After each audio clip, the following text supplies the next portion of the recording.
तारीख 30 अगस्त 2025, जगह चीन का तियानजिन शहर। जब नेपाल के प्रधानमंत्री के पी शर्मा ओली चीन के सबसे ताकतवर शख्स राष्ट्रपति शी जिनपिंग के सामने बैठे थे। ओली के चेहरे पर एक अजीब सी अकड़ थी। एक गुमान था कि आज वो ड्रैगन के कान में भारत के खिलाफ ऐसा जहर घोलेंगे कि दुनिया देखती रह जाएगी। उनके तरकश में था लिपुलेख का तीर, वही लिपुलेख जिसे भारत अपनी मां की तरह पूछता है और नेपाल अपना बताकर सियासी रोटियां सेंकता है। ओली को लगा था कि चीन उनका साथ देगा, भारत को घेरेगा और दुनिया में भारत की नाक कट जाएगी। लेकिन दोस्तों, बंद दरवाजों के पीछे उस दिन जो हुआ वो किसी थ्रिलर फिल्म के क्लाइमेक्स से कम नहीं था। उस मीटिंग के बाद चीन ने एक ऐसा मास्टर स्ट्रोक चला कि ओली के पैरों तले जमीन खिसक गई। बीजिंग के एक ही दाम ने नेपाल की सारी हेकड़ी निकाल दी और दुनिया को दिखा दिया कि जब बात भारत की आती है तो चीन भी 100 बार सोचता है। तो आखिर जिनपिंग के साथ उस बंद कमरे की मीटिंग में ऐसा क्या हुआ कि चीन ने अपने सबसे प्यारे मोहरे नेपाल को ही लात मार दी? भारत के लिपुलेख पर आपत्ति जताने गए ओली की चीन ने दुनिया के सामने इतनी बुरी बेइज्जती क्यों की? क्या ये सिर्फ एक झटका था या एक सीधी धमकी? मोदी ने चीन में आखिर ऐसा कौन सा सीक्रेट गेम खेल दिया है कि चीन की बोलती बंद हो गई और नेपाल की हवा टाइट हो गई? क्या भारत और चीन के बीच कोई ऐसी सीक्रेट डील हो गई है जिससे नेपाल जैसे देश अब हमेशा के लिए आउट ऑफ गेम हो गए हैं? दोस्तों, इस वक्त पूरी दुनिया की जिस चीज पर नजर है वो है शंघाई सहयोग संगठन यानी SCO की हाई प्रोफाइल समिट, जो चीन के तियानजिन में हो रहा है। नेपाल इस संगठन का मेंबर तो नहीं है, लेकिन एक डायलॉग पार्टनर की हैसियत से ओली साहब वहां पहुंचे थे। उनके दिमाग में SCO समिट से ज्यादा जरूरी एक और एजेंडा था, जिनपिंग से मिलना और भारत की शिकायत करना। प्लान बिल्कुल सीधा था। ओली जिनपिंग के सामने लिपुलेख का मुद्दा उठाएंगे। वो कहेंगे कि देखिए, भारत और चीन ने 2015 में लिपुलेख पास से व्यापार करने का जो समझौता किया था वो गलत है, क्योंकि लिपुलेख तो नेपाल का है। ओली को उम्मीद थी कि जिनपिंग उनकी बात पर हामी भरेंगे, एक बयान जारी करेंगे और भारत पर अंतर्राष्ट्रीय दबाव बनेगा। काठमांडू में बैठे भारत विरोधी लॉबी के लिए ये एक बहुत बड़ी जीत होती, और हुआ भी वही, मतलब आधा सच। 30 अगस्त को ओली और जिनपिंग की मीटिंग हुई। मीटिंग के फौरन बाद चीन में मौजूद नेपाली दूतावास ने एक प्रेस रिलीज जारी की। उस रिलीज में बड़े बड़े अक्षरों में लिखा गया कि हमारे सम्माननीय प्रधानमंत्री KP शर्मा ओली ने राष्ट्रपति शी जिनपिंग के सामने लिपुलेख का मुद्दा जोर शोर से उठाया और चीन को बताया कि ये नेपाल की संप्रभुता का सवाल है।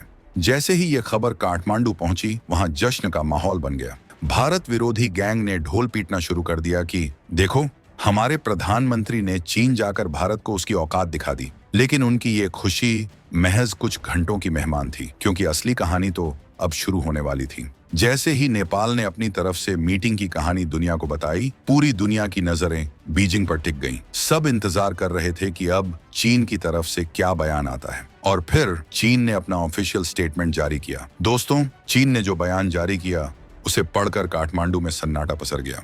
उस लंबे चौड़े बयान में जिनपिंग और ओली की दोस्ती के कसीदे पढ़े गए। BRI यानी बेल्ट एंड रोड इनिशिएटिव पर बड़ी बड़ी बातें की गईं। चीन नेपाल के सहयोग को आसमान तक पहुंचाने के वादे किए गए। लेकिन उस पूरे बयान में एक शब्द, जी हाँ, एक सिंगल शब्द भी लिपुलेख पर नहीं था। ये एक मामूली चूक नहीं थी, ये एक सोची समझी डिप्लोमेटिक स्ट्रेटजी थी। चीन ने नेपाल के सबसे बड़े दावे को, उनके सबसे बड़े मुद्दे को रद्दी की टोकरी में फेंक दिया था। चीन ने दुनिया को ये साफ साफ मैसेज दे दिया था कि ओली साहब मीटिंग में क्या बोले इससे हमें कोई फर्क नहीं पड़ता। हमारे लिए जो मैटर करता है वो है भारत के साथ हमारा व्यापार। ये ओली के मुंह पर एक करारा तमाचा था। वो चीन गए थे हीरो बनने, लेकिन चीन ने उन्हें जीरो बनाकर लौटा दिया। उन्होंने सोचा था कि वो भारत को घेरेंगे, लेकिन चीन ने उन्हीं की घेराबंदी कर दी। इसे कहते हैं चित भी मेरी पट भी मेरी। चीन ने नेपाल को इस्तेमाल भी किया और फिर दूध में से मक्खी की तरह निकालकर फेंक भी दिया। दोस्तों, यहाँ सवाल ये है कि चीन ने ऐसा किया क्यों? आखिर क्यों चीन ने उस नेपाल को धोखा दिया जो हर मौके पर भारत के खिलाफ उसके लिए तालियां बजाता है? तो इस क्यों का जवाब छिपा है नए भारत की उस ताकत में जिसे दुनिया अब मानने लगी है। इसे समझने के लिए आपको 3 बातें समझनी होंगी। चीन दोस्ती यारी से नहीं, बल्कि अपने फायदे से चलता है। लिपुलेख पास भारत और चीन के बीच व्यापार का एक बहुत पुराना और अहम रास्ता है। ये रास्ता 1954 से चल रहा है। इस रास्ते से दोनों देशों के बीच अरबों डॉलर का ट्रेड होता है। अब आप खुद सोचिए, चीन अपने अरबों डॉलर के फायदे को नेपाल के एक खोखले दावे के लिए क्यों कुर्बान करेगा? चीन एक बनिया देश है, वो जानता है कि असली माल कहाँ है, और असली माल भारत के साथ ट्रेड में है, नेपाल के साथ सियासी गेम खेलने में नहीं। दूसरी बात, ये 2025 का भारत है, 1962 का नहीं। आज भारत दुनिया की सबसे तेजी से बढ़ती इकोनॉमी है। SCO, G20, ब्रिक्स जैसे हर बड़े मंच पर भारत के बिना एक पत्ता भी नहीं हिलता।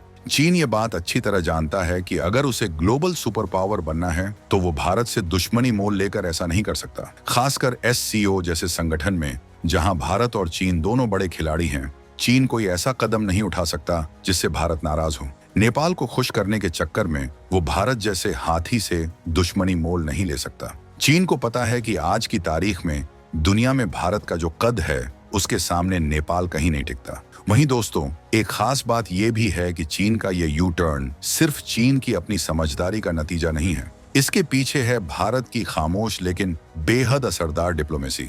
जब से नेपाल ने लिपुलेख पर शोर मचाना शुरू किया, भारत ने एक बहुत ही क्लियर स्टैंड लिया। भारत ने कहा कि ये मुद्दा भारत और नेपाल के बीच का है, इसमें किसी तीसरे देश का कोई काम नहीं। लेकिन भारत सिर्फ बयान देकर नहीं रुका।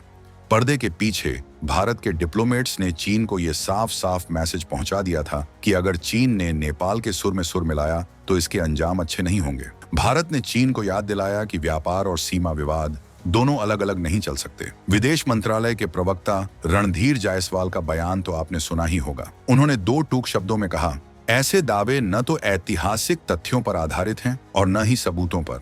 एक तरफा दावे स्वीकार नहीं किए जाएंगे। ये सिर्फ एक बयान नहीं था, ये चीन और नेपाल दोनों के लिए एक सीधी चेतावनी थी। इसका मतलब था अपनी हद में रहो। भारत के इसी आक्रामक और मजबूत रुख ने चीन को बैकफुट पर धकेल दिया। चीन समझ गया कि पानी अब सिर से ऊपर जा रहा है और नया भारत किसी भी हद तक जाने को तैयार है। अब आते हैं नेपाल पर। इस पूरी कहानी का सबसे बड़ा लूजर अगर कोई है तो वो है नेपाल की ओली सरकार। उन्होंने चाइना कार्ड खेलकर भारत को ब्लैकमेल करने की कोशिश की, लेकिन ये दांव उल्टा पड़ गया। आज नेपाल की हालत धोबी का कुत्ता, न घर का न घाट का वाली हो गई है। चीन ने दुनिया के सामने उनकी बेइज्जती कर दी और ये दिखा दिया कि नेपाल उनके लिए एक यूज एंड थ्रो मोहरे से ज्यादा कुछ नहीं है। दूसरी तरफ भारत के साथ नेपाल ने अपने हजारों साल पुराने रोटी बेटी के रिश्ते में जहर घोल दिया है। जिस भारत ने हर मुश्किल में नेपाल का साथ दिया, उसी भारत की पीठ में छुरा घोंपने की कोशिश की गई।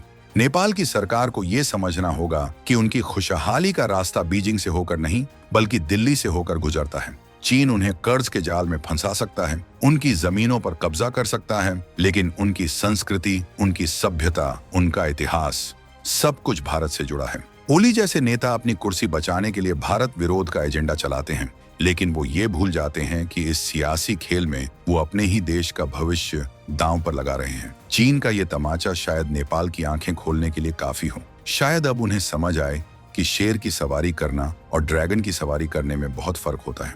तो दोस्तों, तियानजिन में जो हुआ वो सिर्फ एक डिप्लोमेटिक घटना नहीं है, ये एक बड़े बदलाव का संकेत है। ये इस बात का ऐलान है कि अब भारत अपने पड़ोस में किसी भी एंटी इंडिया एजेंडे को बर्दाश्त नहीं करेगा। ये इस बात का सबूत है कि भारत अब रक्षात्मक नहीं बल्कि आक्रामक खेल खेलने में विश्वास रखता है। चीन का ये कदम भारत की एक बहुत बड़ी जियोपॉलिटिकल जीत है।